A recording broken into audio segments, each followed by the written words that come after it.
አስፈሪው የዮሐንስ ራእይ ትንቢት። እነሆ 7 ራሶች ያሉት አውሬ ከራሶቹም ለሞት እንደታረደ ሆኖ አንዱን አየሁ። ለሞቱም የሆነው ቁስል ተፈወሰለት። ምድር ሁሉ አውሬውን እየተከተለ ተደነቀ። ለዘንዶውም ሰገዱለት። ለአውሬውም ስልጣን ተሰጥቶታልና የቀደመው ቁስሉ ተፈውሷል። እርሱም በክርስቲያኑ ላይ ጽኑ መከራን ያሳድራል። ይህንን አስፈሪ ትንቢት ቅዱስ ዮሐንስ በፍጥሞ ደሴት በእስር እያለ አይቶት የጻፈው ሲሆን ትንቢቱም በአሁኑ ሰዓት እየተፈጸመ ነው። እንግዲህ እንንቃ። ብዙዎች ሳያስተውሉ የሰይጣን ባሪያ ሆነዋልና እኛም ከነርሱ እንዳንዱ እንዳንሆን እንጠንቀቅ። ዘመኑ አልቋልና ከዚህ በኋላ የሚሆነውን ችግርና መከራ እንዲሁም ስቃይ በክርስቲያኑ ላይ ስለሚበረታ ንስሐ እንግባ፣ ወደ ቤቱ እንመለስ። ከቤተ ክርስቲያን በመራቃችን፣ ከአባቶች በመሸሻችን፣ እምነት በማጣታችን፣ ቸልተኝነታችን የሚያስከትልብን መዘዝ ብዙ እየሆነ ነው። ሰላም ጤና ይስጥልን ውድ የቃል ሚዲያ ቤተሰቦች እንደምን አላችሁ?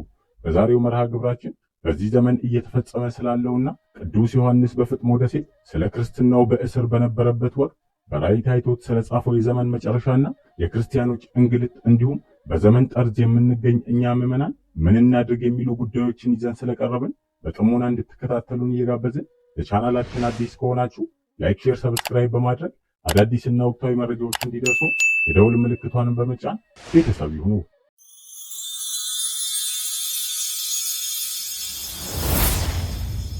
በዚያን ጊዜም ብዙ ቁጥር ያለው ክርስቲያን ሰማዕትነትን ይቀበላል። አብያተ ክርስቲያናት ይቃጠላሉ፣ ገዳማት ይወድማሉ። ከዘመነ ሰማዕታት ቅዱሳንም ጋር ብዙዎች ስማቸው በስንክሳር ይጻፋል። በራእይ መጽሐፍ ምዕራፍ 6 ከቁጥር 9 ላይ አምስተኛው ማኅተም በተፈታ ጊዜ ስለ እግዚአብሔር ቃልና ስለ ጠበቁት ምስክር የታረዱትን ሰዎች ነፍሳት ከመሠዊያው በታች አየሁ ያለውም የትንቢት ቃል ይፈጸማል። ታዲያን እኛም ወደዚህ አስፈሪ ጊዜ እየደረስን ሲሆን በመጽሐፍ ቅዱስ ወደ ተጠቀሰው የክርስትና መከራና እንግልት ሳናስተውል እየተጠጋንም እየመጣን ነው። አሁን ያለንበት ዘመን የክርስቶስ ተቃዋሚዎች በግልጽ ክርስቲያኖችን እየተቃወሙና እያጠፉ የሚገኙበት ጊዜ ነው። ስለዚህም ጊዜ ጌታችንና መድኃኒታችን ኢየሱስ ክርስቶስ በዚያን ጊዜ ለመከራ አሳልፈው ይሰጧችሁማል፣ ይገድሏችሁማል። ስለ ስሜ በአሕዛብ ሁሉ የተጠላችሁ ትሆናላችሁ። በዚያም ጊዜ ብዙዎች ይሰናከላሉ፣ እርስ በርሳቸውም አሳልፈው ይሰጣጣሉ፣ እርስ በርሳቸውም ይጣላሉ። ብዙ ኃጢአተኞች ነቢያትም ይነሳሉ፣ ብዙዎቹንም ያስታሉ። ከአመፃም ብዛት የተነሳ የብዙ ሰዎች ፍቅር ትቀዘቅዛለች። እስከ መጨረሻው የሚጸና ግን እርሱ ይድናል በማለት ቀድሞ አሳውቆናል። እንዲሁም በመጨረሻው ዘመን ያስጨናቂ ጊዜ ክርስቲያኖች ይሰደዳሉ፣ ይሰቃያሉ፣ መከራና ችግር ይጸናባቸዋል። በዚያም ወራት ለእርጉዞችና ለሚያጠቡ ወዮላቸው፣ ታላቅም ችግር በምድር ላይ በዚህም ሕዝብ ላይ ቁጣ ይሆናል። እንዲሁ ደግሞ ሆኖ ስታዩ የእግዚአብሔር መንግሥት እንደቀረበች እወቁ። እውነት እላችኋለሁ ይህ ሁሉ እስኪሆን ድረስ ይህ ትውልድ አያልፍም። ሰማይና ምድር ያልፋል፣ ቃሌ ግን አያልፍም በማለት ጌታችንና መድኃኒታችን ኢየሱስ ክርስቶስ በሉቃስ ወንጌል ምዕራፍ 21 ከቁጥር 21 ጀምሮ ይነግረናል። አሁን ላይ የክርስቲያን መፈተን የበዛው የሐሰተኛው ክርስቶስ መምጫ ስለደረሰም እንደሆነ ግልጽ ነው። እንዲሁም ሐዋርያው ዮሐንስ በራእይ መጽሐፉ በመጨረሻው ዘመን የቤተ ክርስቲያንና የምዕመናን ፈተና እንደሚበዛና በዚያን ጊዜ የቤተ ክርስቲያን መነጠቅ እንደሚከናወን ይነግረናል። አሁን ላይ ብዙዎች ቤተ ክርስቲያን ተነጥቃለች ብሎ ማመን ጀምረዋል።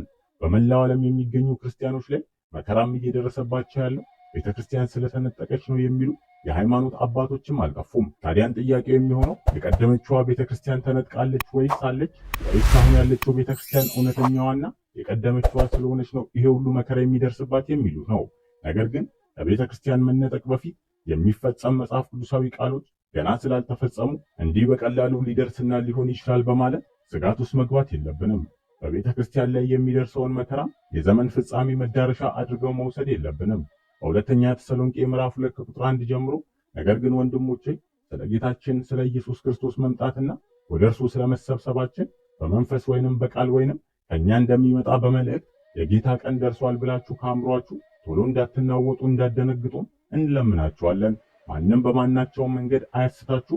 ክህደቱ አስቀድሞ ሳይመጣና የአመፃ ሰው እሱም የጥፋት ልጅ ሳይገለጥ አይደርስምና እኔ እግዚአብሔር ነኝ ብሎ በአዋጅ እየነገረ በእግዚአብሔር ቤተ መቅደስ እስኪቀመጥ ድረስ አምላክ ከተባለው ሁሉ ሰዎችም ከሚያመልኩት ሁሉ በላይ ራሱን ከፍ ከፍ የሚያደርገው ተቃዋሚ እስኪመጣ ድረስ ቶሎ እንደማይደርስ በመልእክቱ ይነግረናል። ስለዚህ ከመንፈሳችን ሳንናወጥ ኃጢአትና ክፋት ከዕለት ዕለት እየተባባሰባት በመጣው ዓለም ዘመኑን እየዋጀን ክርስትናን በመኖር የእረፍት ምንጭ የሆነውን አምላካችንን በመጠጋት ምሕረትን መለመን እንጂ መልህቅ እንደሌለው መርከብ በሚመጡ ማዕበለ ሐሳቦች መፍራትና መናወጥ የለብንም። ሳንናወጥም በእርጋታ ለመኖር ፊታችንን ወደ ቤተ ክርስቲያንና ወደ አባቶች ማዞርና ክርስቶስን መከተልም አለብን።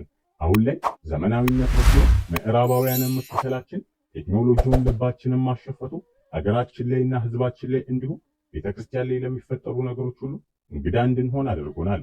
በመሰረቱ አሁን ላይ የምንጠቀማቸው ቴክኖሎጂዎች በሞላ ትኩረታችንን እኛ ላይ እንድናደርግ፣ ሁሉም ግላዊነትን እንዲያበዛ፣ ማህበረሰባዊነት እንዲጠፋ ትልቁን ሚና ተጫውቷል። በተለይም ሀገራዊና እምነታዊ ጉዳዮች ላይ በማናለብኝነት ነገሮችን ቸል ብለን እንድንመለከትም አድርጓል። ከጠቀሜታው ብዛት የተነሳም ሁሉም ማህበረሰብ ስራውንና ህይወቱን ከቴክኖሎጂ ጋር በማቆራኘቱ ሳቢያ ሀገር በቀል ዕውቀቶችና ጥንታዊ መጽሐፍትን የሚመለከት ስለራሱ ማንነትና ምንነት አባቶቹን የሚጠይቅበትና የሚረዳበትን ጊዜ ተሻምቶበታል። ከዚህም አንጻር ስንመለከት ቴክኖሎጂ ከሰጠን ጠቀሜታ በላይ ጉዳቱ ያጋደለ እንደሆነም እንረዳለን። ምዕራባውያን በብዛት የሚሰጡን ነገሮች በጥንቃቄ ብንመረምራቸው እንዲሁም ብንፈትሻቸው ሁሉም በሚያስብል ደረጃ በማር የተለወሱ እሬቶች ናቸው። የራሳቸውን ማንነት የሚያገዝፍ ነገርን በተለያየ ጊዜና በተለያየ መንገድ ሲሰጡን ስለከረሙ አሁን ላይ አብዛኞቻችን የበላይነታቸውን ተቀብለን የሚሰጡንን ዕውቀቶች እውነት ነው ብለን አምነን እነርሱን መከተል ከጀመርን ሰነባብተናል። የእኛንም ዕውቀት ኋላ ቀር በማድረጋችን የራሳችንን አኮስሰን ፈረንጅ ይግደለን በማለታችን የአፋችን ቃል ሰምሮ ለሞታችንም እየሆነ ነው። እኛም የሆነውን በመጣላችን ከሰው ለማኝና ጠባቂ ስለሆነ ባህልና ትውፊታችን፣ ወግና ስርዓታችን፣ አበሻዊ መለያችን እንዲቀር፣ እሴቶቻችን እንዲጠፉ፣ እምነታችን እንዲበረዝ የሚያስችል ስምምነትን ከሌሎች የዓለም ሀገራት ጋር እንዲኖሩንም እያደረገ ነው። በዚህም ምክንያት ሰይጣን በምድራችን ነግሶ በዘርና በጎሳ ከፋፍሎ እርስ በርሳችን እያጫረሰን ነው። በማቴዎስ ወንጌል ምዕራፍ 24 ማንም እንዳያስታችሁ ተጠንቀቁ፣ ብዙዎች በስሜ ይመጣሉና ብዙዎችንም ያስታሉ፣ ጦርንም የጦርንም ወሬ ትሰሙ ዘንድ አላችሁ፣ ይህ ሊሆን ግድ ነውና ተጠበቁ አትደንግጡም ተብለናልና እኛም ራሳችንን ከዚህ በኋላ ለሚገጥመን ነገር ማዘጋጀት ይገባናል። ምናልባትም ከዚህ በኋላ የግድ አውሬውን ተከተሉ የምንባልበትና የምንገደድበት ጊዜ ሩቅ አይደለም።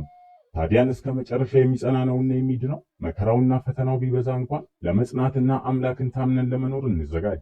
ብዙዎች በመጨረሻው ሰዓት የአውሬውን ስልጣን አይተው ይፈራሉ፣ ይሰግዱለታልም።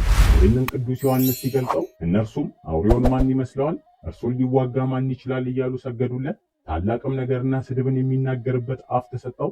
እግዚአብሔርን ለመሳደብ ስሙንና ማደሪያውንም በሰማይ የሚያድሩትን ሊሳደብ አፉን ከፈተ። ቅዱሳንንም ይዋጋ ዘንድ ድልም ያደርጋቸው ዘንድ የተሰጠው በነገድና በወገንም በቋንቋም በአሕዛብ ሁሉ ላይ ስልጣን ተሰጠው ይለናል። ከዚያም በኋላ ክርስቲያኑን ያሳድዳል፣ ብዙ ስቃይ ያደርስባቸዋል፣ ክርስቶስን እስከ መዋጋትም ይደርሳል፣ አርማጌዶንን ጦርነትንም ያካሂዳል። በመጨረሻም የሁሉ ተስፋ የሆነው ክርስቶስ አውሬውንና ተከታዮቹን ያጠፋል። እንዲሁም በራእይ መጽሐፍ ምዕራፍ 19 ከቁጥር 11 ሰማይም ተከፍቶ አየሁ፣ እነሆም በአምባ ፈረስ ላይ የተቀመጠበት የታመነውና እውነተኛ ይባላል፣ በጽድቅም ይፈርዳል ይዋጋልም ይላል። መጽሐፍ ቅዱስ እንደሚነግረን ጦርነቱንም በግ የተባለው ክርስቶስና በበጉ ደም ማህተም የታተሙት ወይንም ሥጋ ወደሙን የወሰዱ የጸኑ ሰዎች ድሉን ይቀዳጃሉ። ከዚህም የምንማረው ሰው በጉልበቱ እንደማይበረታ ነው። በማንኛውም የሕይወታችን ክፍል እግዚአብሔርን አጋዥ ካላደረግን ሁሉ ከንቱ ነው የሚሆነው። አልገባቸው በእግዚአብሔር ፊት ጸጋ አግኝተሻል ነው። መርኅ መንግሥተ ሰማያት የመንግሥተ ሰማያት መሰላል ሆነሻል። ሰውና እግዚአብሔርን እንድታስታርቅ ጸጋ ተሰጣት። እመኑ፣ ግድ የላችሁም፣ ከሾኩ ትድናላችሁ። የጻድቅ መታሰቢያ ለበረከት ነው። በመጽሐፈ ምሳሌ ምዕራፍ 10 ቁጥር 8 ጀምራችሁ አንብቡ።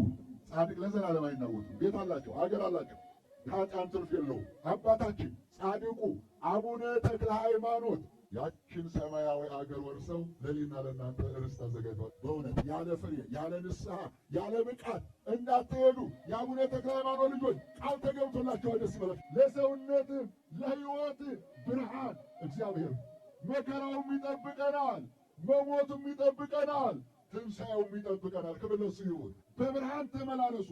በብርሃን የሚሄድ የሚሄድበትን ያውቅ። በጨለማ የሚሄድ ሕዝብ ግን መከራ ውስጥ ነው። መጀመሪያ ራስን ማዳን ነው አዋቂ ማለት። ጻድቃን ራሳቸውን ማዳን ነው የመጀመሪያ ስራቸው። ወሰን ገፊ ነጣቂም ወንበዴም አታላይም አለው የሀገር ጻድቃን የሚወርሷት ሀገር ግን ገፊ የላትም። ደስ ይበላል። ምራቃቸውን ተፉበት እኮ የድንግል ማርያምን ልጅ ኢየሱስ ክርስቶስ። ይህ ሁሉ ዋጋ ተከፍሎ ነው ሰው የሆነው።